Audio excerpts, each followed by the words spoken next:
Hi everyone, I'm smoking Dunhill Nightcap in my Dr. Plum pipe,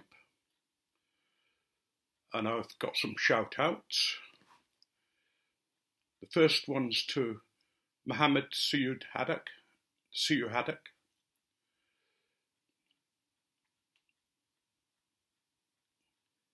Dale Piper,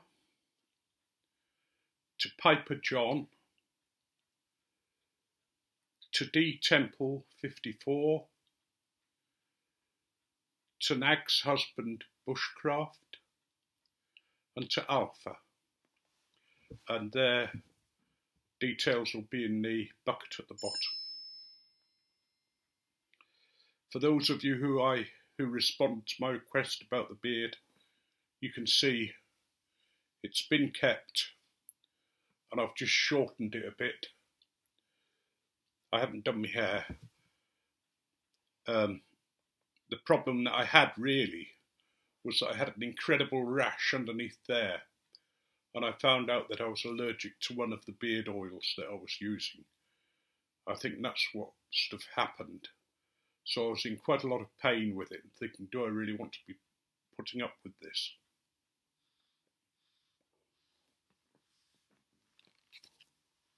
Excuse me a minute.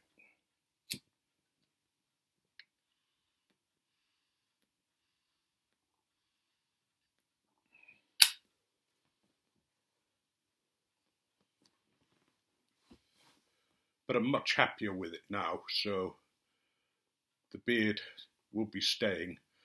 I've got to have something to show that I'm big, bad and butch.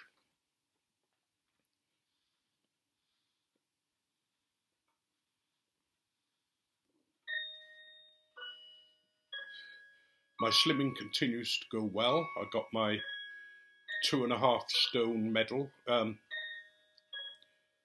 not medal, but certificate on Tuesday. I've lost 2.5 stone in 11 weeks.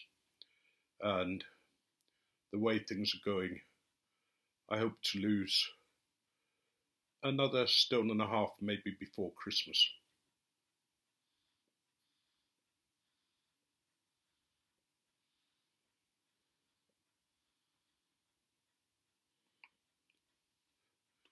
Been thinking about why I should suddenly be able to lose weight when every time I tried it before, I had no chance of losing weight. And I think it's just that my attitude about myself has changed, that I feel much more positive about myself, and it just seemed right that, now was the time to lose weight.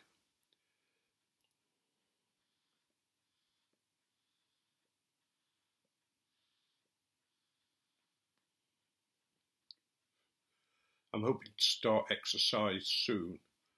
There are a couple of small Walking for Health groups that I might join, one on a Wednesday and one on a Sunday. And they walk for about an hour to an hour and a half and then have a cup of tea afterwards. And I've got to think of other things that I want to do. Probably going swimming will be one of them, which is a good form of exercise, and Carolyn will come with me for that. Although she can't swim because of her disability, she tends to walk along the bottom and sort of wave her arms about a bit on top of the water.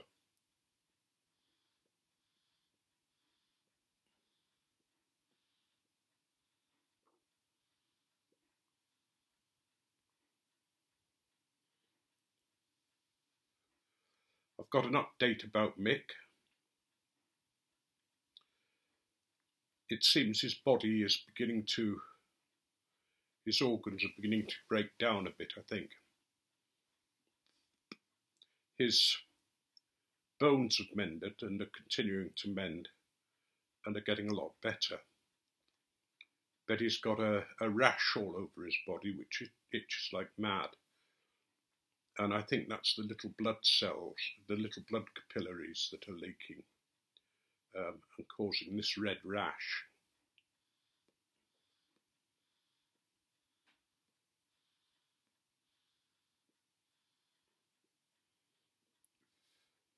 his blood sodium levels are out of kilter as well.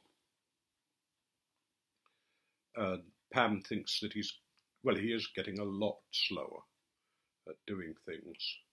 Whatever it is, it takes him ages to be able to do it, like walking, trying to make his mind up about something, thinking about something.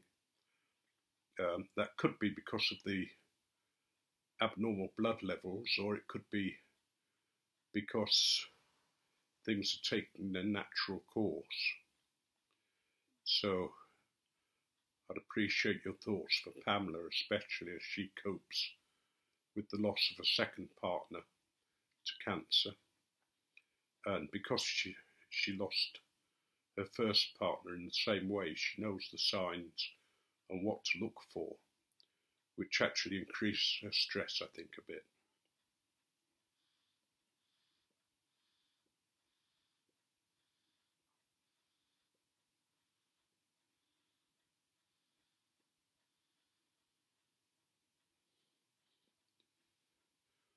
I want to put up a tobacco review this week. I'm not quite sure which one yet, but I've been smoking Jermaine's Rich Dark Flake and also Fire Dance Flake. I think it would be the Jermaine's because I've managed that better than the Fire Dance.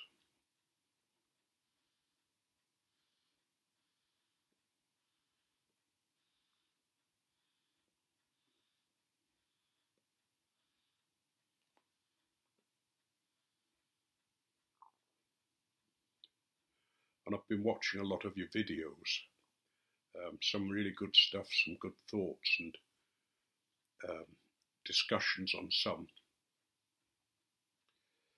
I'm not posting as much as I normally do, but I'm hoping to get back into kilter with that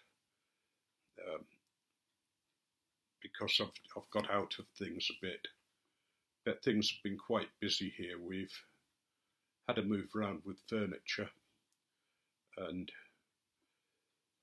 I had to take a settee out of the house to make room for our new leather settee that matches the chairs. When they brought the settee into the house, the old one, they lifted the door off. It just lifts up off the hinges. And sure enough, I lifted the door off, and it was quite heavy, but came off easily, and the settee went out okay.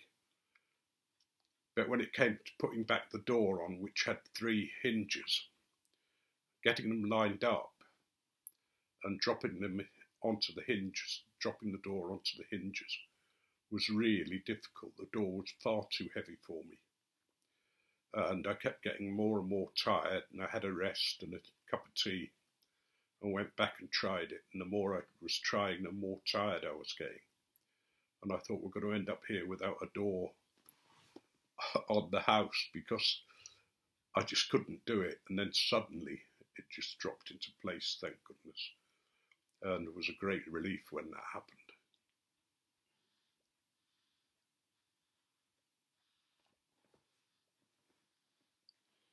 We've got a lot of stuff to be collected by the local council. They come and collect stuff, but they also charge for it.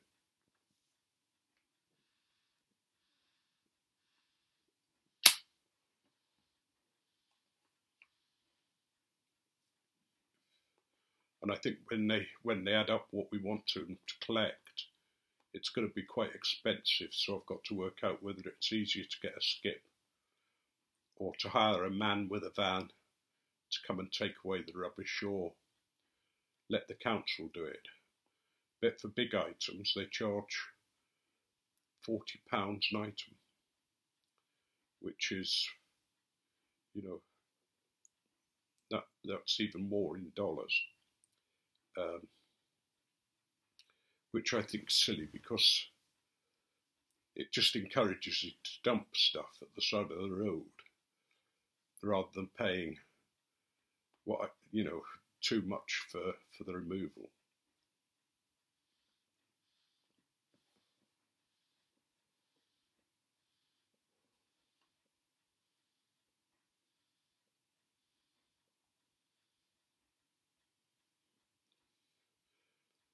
I'm not going to keep on going much longer.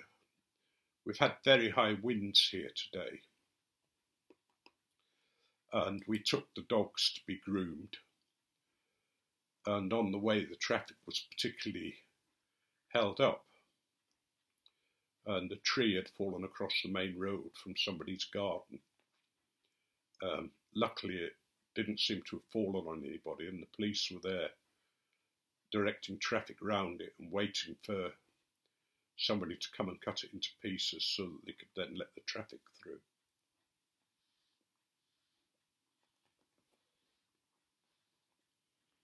So we did some extra washing and sort of hung it on the line with storm pegs because it dried very, very quickly.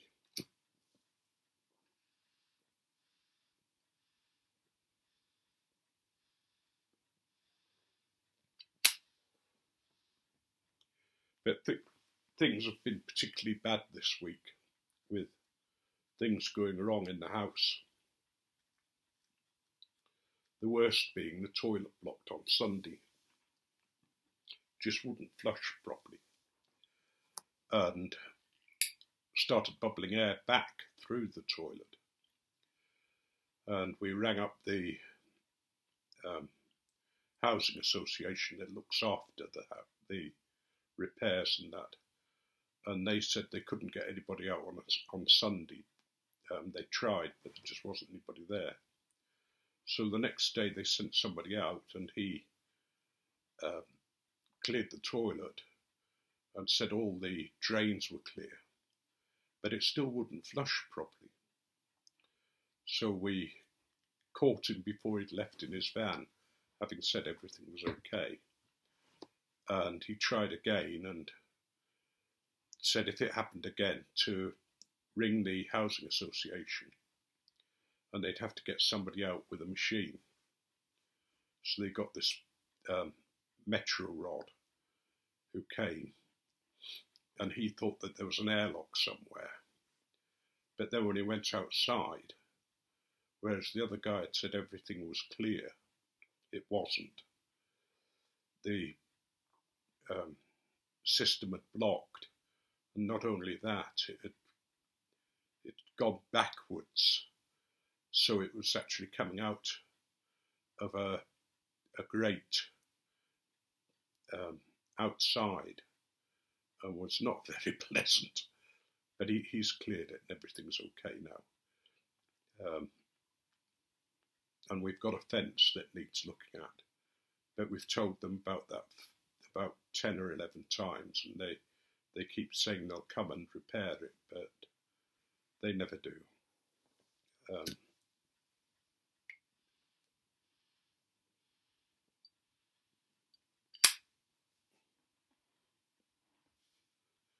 Unfortunately, the house is owned by the Church of England. So we found out a few months back that we've been paying over the odds for rent, and they said that we'd been paying too much, but they were going to lower the rent by £5 a year. Each year they'd lower it by £5 a month. But we wouldn't get down to the true rent for 30 years, 32 years actually, and I'm now 69. I'll try and hang on, but I somehow don't think they're ever going to get us down to the right rent. They refuse to charge us the right rent from the beginning, and there'll be no rebate, because they say what we're doing is helping to provide rent for those whose rent is very high and who haven't been paying enough. Well, that might seem a good thing to do, but it isn't. It means that our finances have been less. And it's the same Church of England that's talking about taking over a loan company that's failing. Now, why the hell they want to get involved in loans? And if they treat their own people in the way that they treat the retired clergy, I really dread to think what will happen for the poor people who own them, who owe the loans. It's not going to be good at all.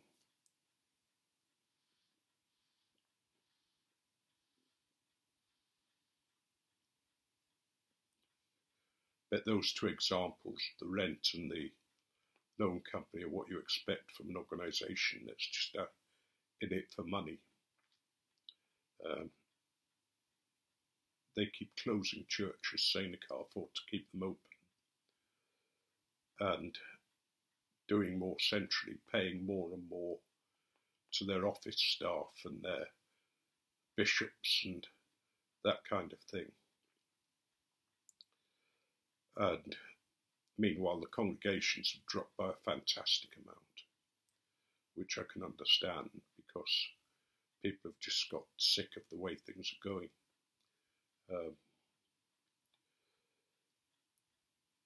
But they don't seem to have the common sense to sort of see where they're going wrong.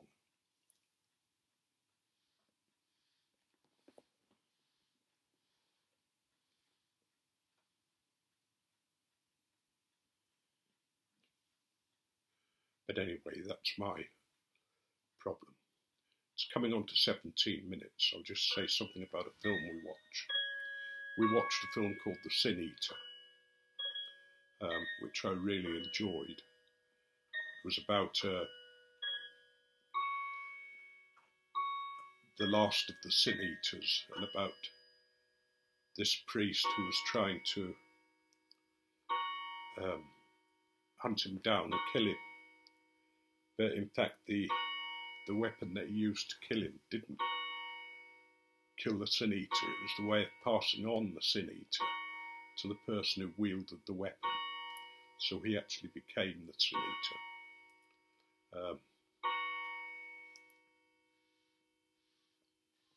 It's a good film. It's been out for a long time, but it'd be worth watching because it does raise some interesting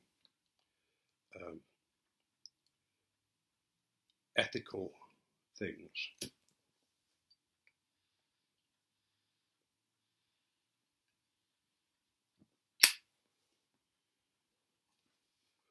I think I may have talked about it before because I seem to remember telling you that the last Sin Eater died in Ireland about 100 years ago.